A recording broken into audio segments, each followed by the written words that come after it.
Bismillahirrahmanirrahim. Assalamualaikum warahmatullahi wabarakatuh. Saya Al-Muhsin Muhammad Nur dan ini berita utama 10 Rabiul Awal. Guru belum vaksin perlu sedar kesannya.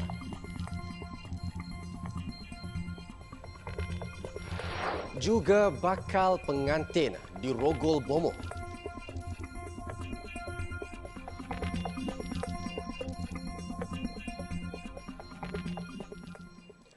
Guru belum mendapat vaksin perlu memikul tanggungjawab dan segera mengambil suntikan perlindungan itu bagi mengurangkan risiko penularan COVID-19 di sekolah. Perdana Menteri Datuk Seri Ismail Sabri Yaakob berkata arahan kerajaan kepada guru dan rakyat yang layak mendapatkan vaksin juga adalah selari dengan prinsip ajaran Islam iaitu sebagai langkah menjaga kepentingan awam. Perdana Menteri berkata COVID-19 akan terus wujud di dunia.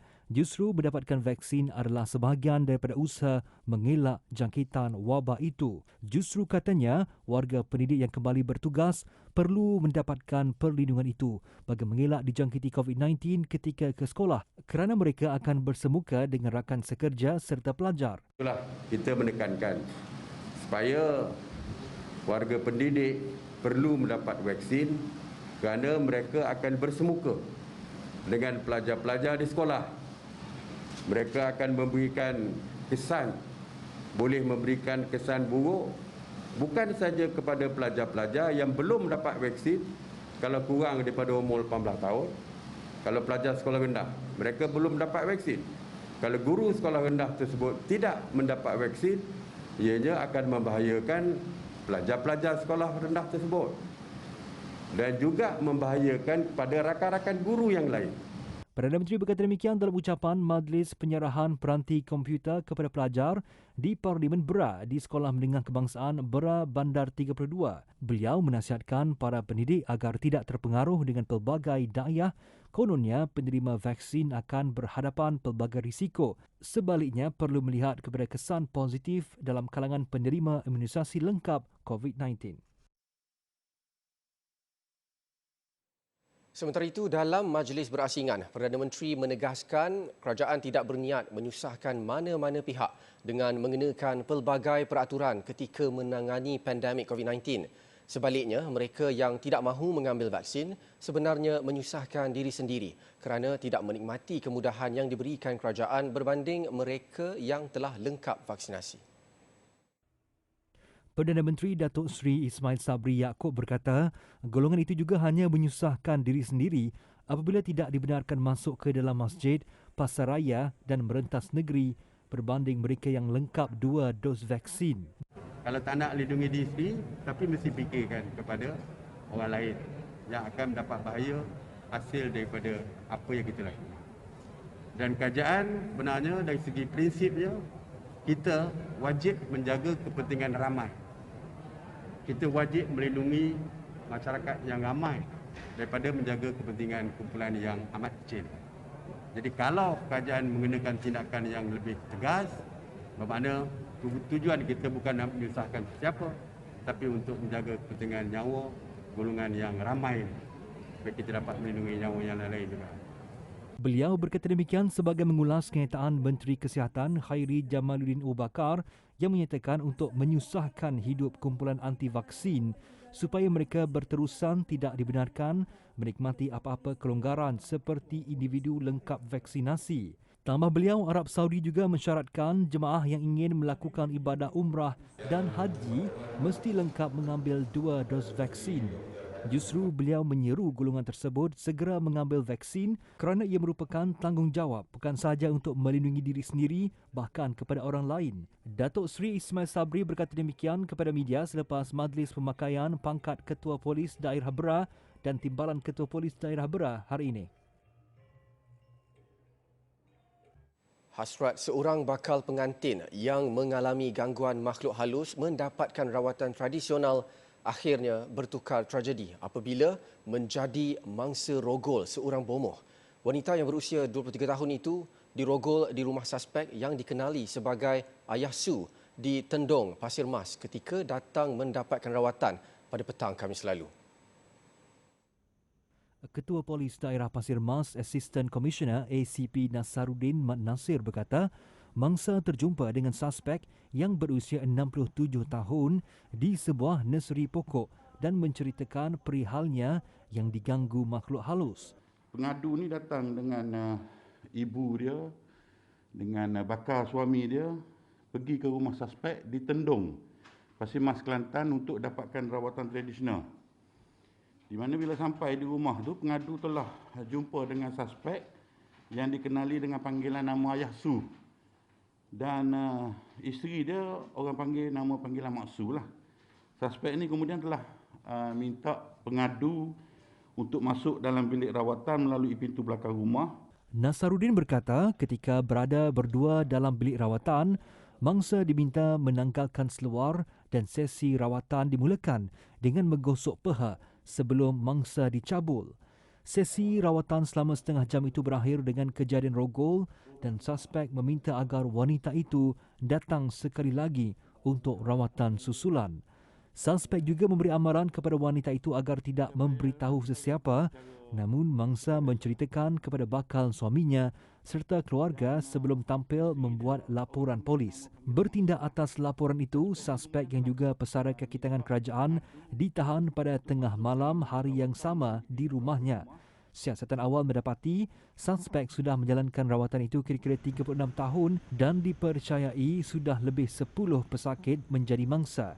Suspek ditahan riman selama 7 hari bermula semalam sehingga 22 Oktober dan kes disiasat mengikut Seksyen 376 Kanun Keseksaan. Susulan isu arak buatan Malaysia, arak timah, Ketua Aktivis Persatuan Pengguna Islam Malaysia PPIM Datuk Nazim Johan menyokong saranan orang awam yang mahu kerajaan menutup perusahaan arak berkenaan. Namun jelasnya, usaha itu perlu dilakukan bersungguh-sungguh dan memerlukan kerjasama daripada seluruh umat Islam tanpa mengira latar belakang fahaman politik masing-masing. Dan kita tak boleh harap benda ni tiba-tiba jadi je, tak jadi. Dia akan perlukan proses penapisan, proses pembaikan, proses pemulihan ini dalam masyarakat kita supaya kita terjamin daripada ancaman-ancaman yang akan datang. Pasal kalau dengan dedahan kita macam ni, kita cerita, kita jaga. Tapi arak kita jual juga. Kita cerita, kita jaga. Tapi riba pun hari-hari juga. Tak ada buat macam mana? Jadi kita sendiri kena balik duduk balik kepada prinsip kita. Mungkin umat Islam kena mula dengan sesuatu, contohnya kita. Semalam, Menteri di Jabatan Perdana Menteri Hal Ehwal Agama, Senator Idris Ahmad, memaklumkan siasatan lanjut berhubung penghasilan serta penjualan arak timah akan dilakukan dalam masa terdekat selepas berbincang bersama Kementerian Perdagangan Dalam Negeri dan Hal Ehwal Pengguna serta Kementerian Dalam Negeri. Dua sindiket penyeludupan alat ganti kenderaan mewah dan minuman keras berjaya ditumpaskan. Jabatan Kastam Diraja Malaysia JKDM Johor membabitkan cukai berjumlah lebih 2.6 juta ringgit. Pengarahnya Sazali Muhammad berkata, sindiket berbeza itu ditahan dalam 2 serbuan berasingan pada 30 September dan 8 Oktober lalu. Katanya, sindiket alat ganti kenderaan mewah dikesan di Kampung Pasir Johor Bahru itu dipercayai dibawa dari Singapura. Pemandu lori kontena berusia 51 tahun turut ditahan dalam serbuan terbabit. Hasil pemeriksaan menemukan 9,364 alat ganti kenderaan bernilai RM363,340 dengan nilai cukai lebih RM145,000. Jadi hasil pemeriksaan rapi ke atas kontena tersebut, lori kontena tersebut, kita dapati terdapat sejumlah alat-alat ganti kenderaan yang dipercayai diimport dari negara jiran tetapi tidak diikrar dan dibayar cukai dengan betul. Beliau berkata demikian pada sidang media di Bandar Kastam Johor Bahru. Jelas Sazali, kes sindiket minuman keras pula dikesan menerusi pemeriksaan ke atas sebuah trailer semi-kargo di Plaza Tol Kempas arah utara. 17,000 botol arak berbagai jenama bernilai RM324,720 dengan nilai cukai RM1.72 juta yang diikrar sebagai minuman mineral dirampas. Pemandu dan kelinan lori berusia 34 dan 56 tahun turut ditahan bagi membantu siasatan. Seketika nanti, harga lantai kos umrah meningkat.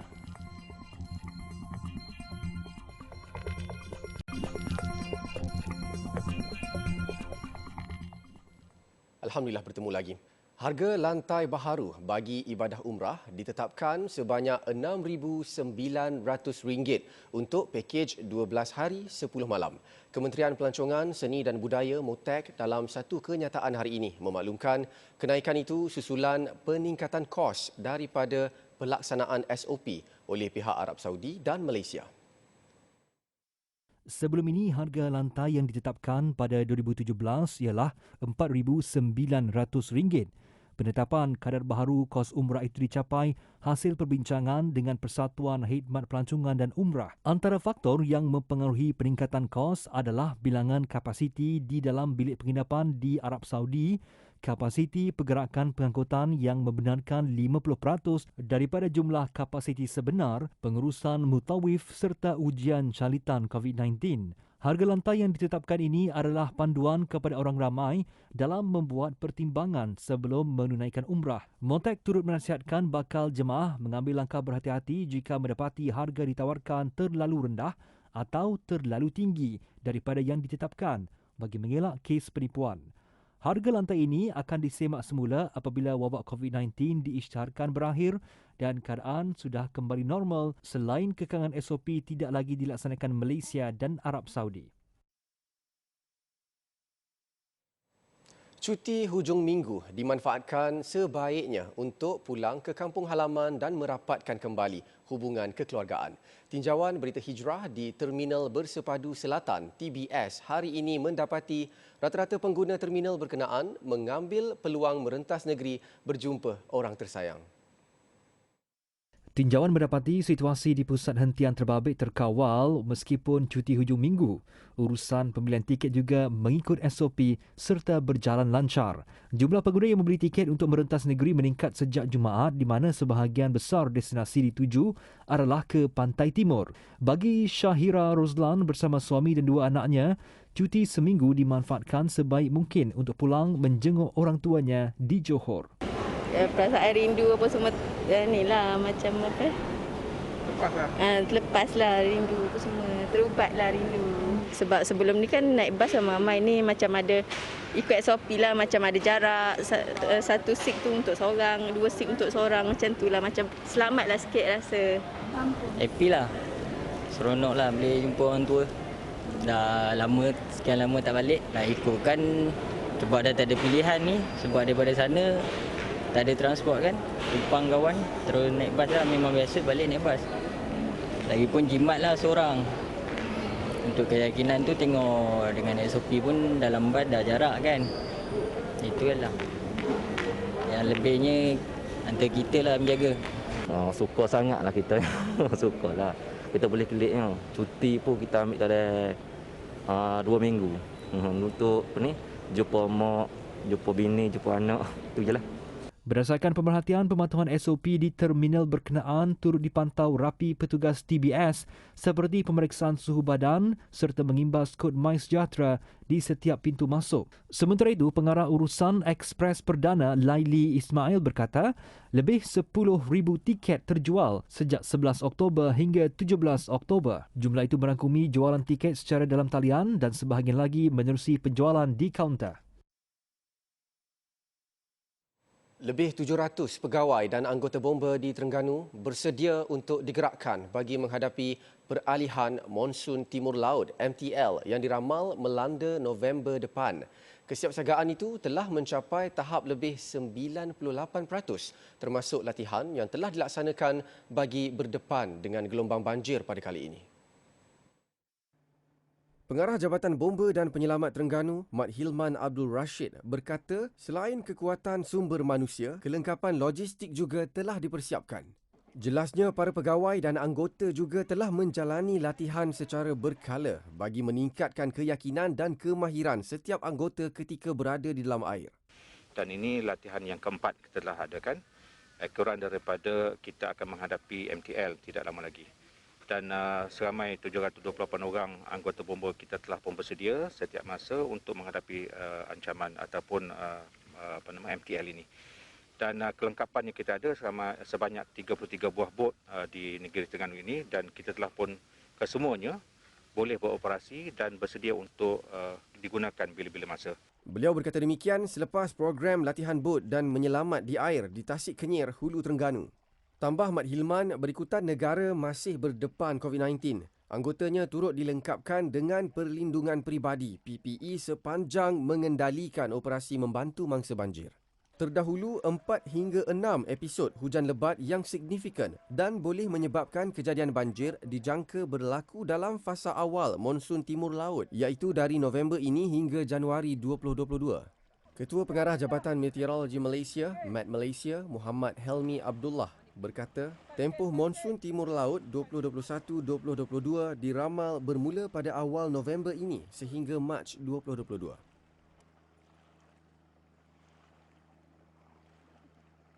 Kementerian Perusahaan Perladangan dan Komoditi akan meneliti cadangan untuk meningkatkan harga lantai getah skerap kepada RM3.50 bagi meningkatkan pendapatan pekebun kecil. Menterinya Datuk Zuraida Kamarudin berkata perkara itu perlu dilakukan dengan kerjasama pegawai dalam kementeriannya, termasuk daripada Kementerian Pembangunan Luar Bandar KPLB. Jadi sebab tu saya kena duduk dengan pegawai-pegawai daripada Lembaga Malaysia dan juga Malaysia Rubber Council untuk melihat bagaimana kaedah itu boleh kita laksanakan. Jadi mungkin dalam keadaan harga getah ni nilai dia tinggi, kita nampak ada hasil. Tapi bila rendah mungkin tak nampak hasil. Jadi kita kena tengok imbangkan bagaimanakah kaedah yang boleh kita naikkan harga lantai itu. Beliau berkata demikian ketika ditemui selepas menyerahkan bantuan kepada 150 pekebun kecil yang terjejas akibat banjir kilat di Kampung Caruk Kelian dekat Baling hari ini.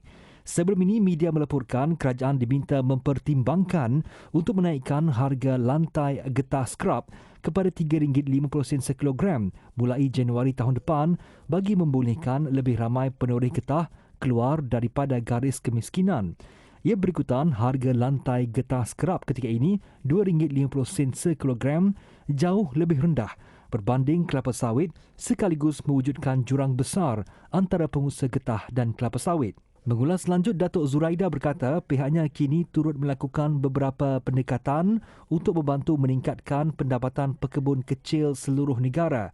Katanya antara pendekatan yang sedang diusahakan adalah projek transformasi perusahaan industri getah Target yang merupakan projek pembangunan pusat pemprosesan getah krib berkelompok di seluruh negara bakal diperkenalkan kepada industri huluan getah. Projek ini keseluruhannya akan dapat menjayakan transformasi sektor pekebun kecil dengan diusahakan secara berkelompok dan perkongsian keuntungan secara bersama pada peringkat pekebun kecil, koperasi dan usahawan. Selain itu, pihaknya mempertimbangkan alternatif menggunakan teknologi baharu dari Thailand untuk meningkatkan hasil susu getah. Syarikat perniagaan berasaskan emas Makmur Gold membuka satu lagi cawangan kedai emasnya Selasa lalu. Cawangan kelima itu dibuka di Pusat Perdagangan Tasik Indra, Ipoh, Perak.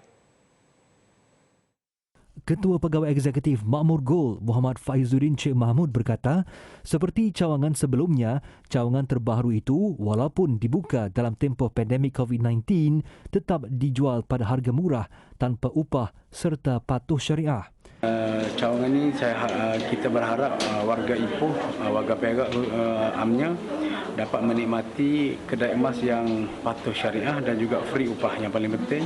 Dan sebenarnya Makmur Gold dalam kita panggil hala tuju kita adalah untuk membantu masyarakat membeli emas di saat pandemik tapi mampu beli dengan kaedah free upah. Menurut Muhammad Faizuddin, sepenuh pembukaan cawangan baharu itu, Makmur Gold menawarkan harga istimewa kepada pelanggan. Katanya, cawangan baru kedai emas Makmur Gold di Ipoh itu juga mengetengahkan rekaan eksklusif dari Eropah. Pelanggan juga boleh mendapatkan rekaan lain yang sedang tular ketika ini seperti emas berbentuk kerawang, pulut dakap, daun ketum serta pandora di kedai tersebut. Dan di segi desain kita memang terkedepanlah. Kita ada pakar kita sendiri dan kita ada juru tukang emas kita sendiri dan di segi desain kita mampu bersaing insya-Allah. Tambah Muhammad Faizuddin, kedai emas Makmur Gold Cawangan Ipoh yang dibuka bermula pukul 10 pagi hingga 5 petang itu mensasarkan hasil jualan RM300,000 sehari untuk peringkat permulaan. Hasil jualan itu juga akan menjadi pelengkap sasaran jualan RM3 juta sehari untuk kelima-lima cawangan kedai emasnya. Selain di Ipoh, Makmur Gold juga mempunyai cawangan di Kuantan, Pahang, Kota Baru, Kelantan, Kuala Terengganu, Bangi, Selangor dan Putrajaya. Muhammad Faizuddin berkata 5 cawangan baru bakal dibuka di Johor Bahru, Johor, Temerloh, Pahang, Tumpat, Kelantan dan di Dungun serta Kemaman di Terengganu. 15 cawangan disasarkan untuk dibuka tahun ini dan 2 cawangan baru iaitu di Kota Kinabalu, Sabah serta di Miri, Sarawak bakal dibuka awal tahun depan. Hasil keuntungan jualan kedai emas Makmur Gold akan menyediakan 100 bakul asnaf setiap bulan di semua cawangan untuk diberikan kepada golongan kurang berkemampuan. Dari hobi memelihara si bulus, minat itu membuka peluang kepada pencinta kucing untuk menjana pendapatan menerusi EcoBet Malaysia. Syarikat itu menghasilkan makanan kucing yang berasaskan teknologi hijau, malah bersifat mesra alam dan mesra haiwan. EcoBet Malaysia menjadi syarikat pertama yang menghasilkan palet kucing dari hampas kelapa sawit yang dikitar semula dan dijamin suci dan halal. Ia turut menghasilkan pet spray untuk kebersihan si comel. Sekarang ni EcoBet Malaysia mempelawa pencinta-pencinta si bulus dekat luar sana untuk join kita, di mana kita sekarang ni sedang ada kempen untuk menjana pendapatan melalui hobi membela kucing.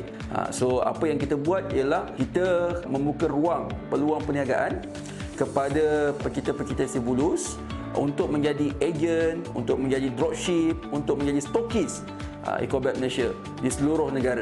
Jadi ini merupakan satu peluang yang baik untuk semua pencinta-pencinta si bulus. EcoBet Malaysia sebelum ini juga berpengalaman luas dalam latihan keusahawanan dan ilmu perniagaan itu pastinya dapat manfaatkan semua stokis dan ejen EcoBet.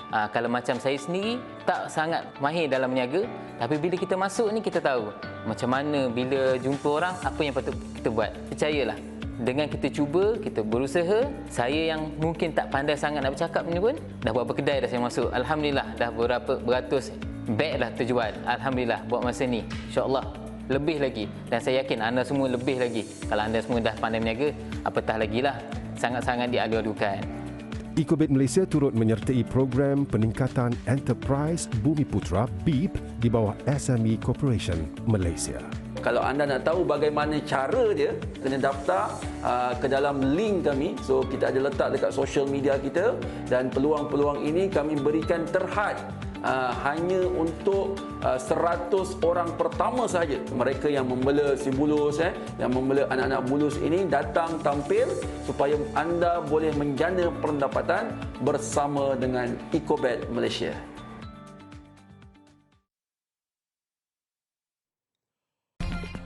Tiada lagi penjarakan fizikal di Masjidil Haram dan Masjid Nabawi.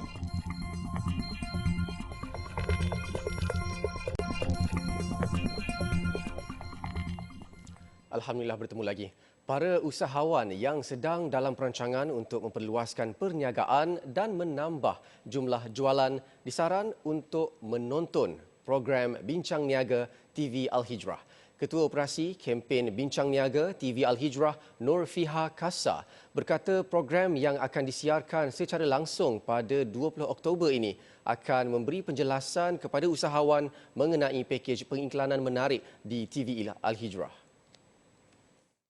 Menurut Nur Fiha, kempen Bincang Niaga pakej berbaloi telah dilancarkan pada 10 Oktober lalu yang menawarkan pengiklanan di TV Al-Hijrah serendah RM5,000.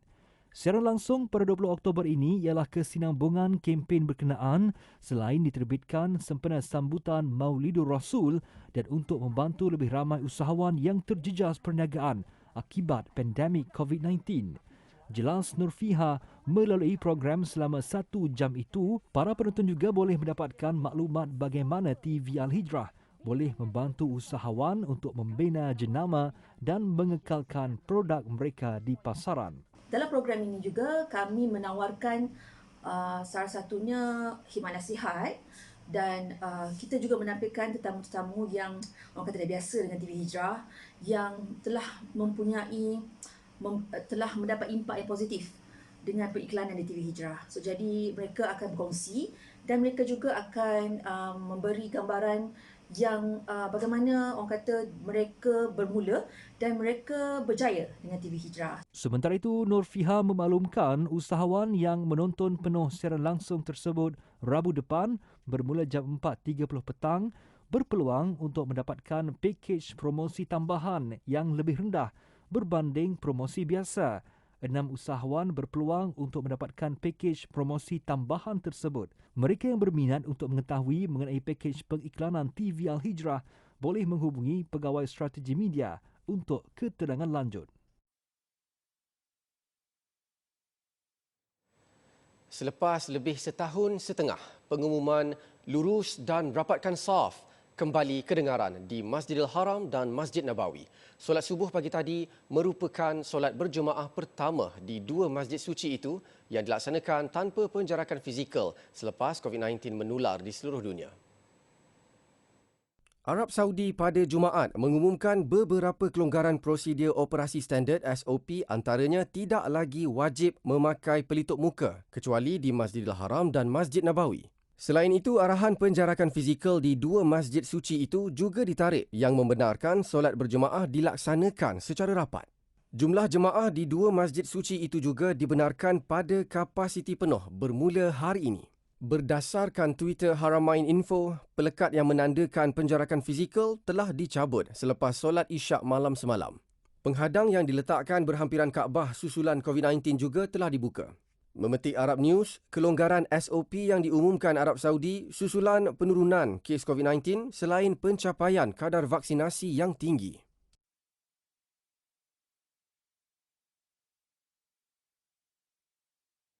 Laporan itu tadi mengakhiri berita Al-Hijrah malam ini. Jangan lupa bersama Zaim Zamani jam 8.45 malam ini dalam Globe Al-Hijrah secara langsung. Saya Al-Muhsin Muhammad Nur. Assalamualaikum warahmatullahi wabarakatuh dan selamat malam.